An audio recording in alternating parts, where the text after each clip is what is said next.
Tuendelee kuwa wamoja kwa ajili ya kuhakikisha haya mema mengi mazuri anayoyaleta Daktari Samia katika mkoa wetu tunayatunza na kuyaenzi kwa kushikamana kwa wamoja. Tukiwa wamoja maana yake tutalinda amani yetu.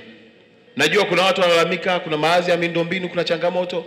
Hivi kama rais amekubali kutujengea ukumbi wa kimataifa mkubwa kuliko ukumbi bora kuliko nchi zote za Afrika, hivi barabara hata leo itakwenda? Sitakuwepo tu. Yaani kuna mambo yanasema kwamba yanaenda bila kusema, goes without saying. Yaani yatakuja tu. Kama anatuletea uwanja wa mpira wa bilioni 286, kweli kuna haja ya kuandamana kwa ajili ya barabara kweli? Itakuja tu. Na ndio maana hii barabara kutoka Kilombero kwenda mpaka Kisongo pale kilomita 9.3 inajengwa njia 4.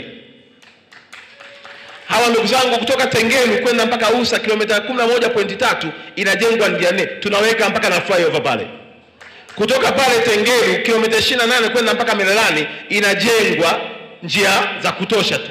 Kwa una connect pale, unaingia Mererani unaingia Kia, unatamba zako. Na kilomita zaidi ya 53 kutoka huku Longido inakwenda mpaka Hai.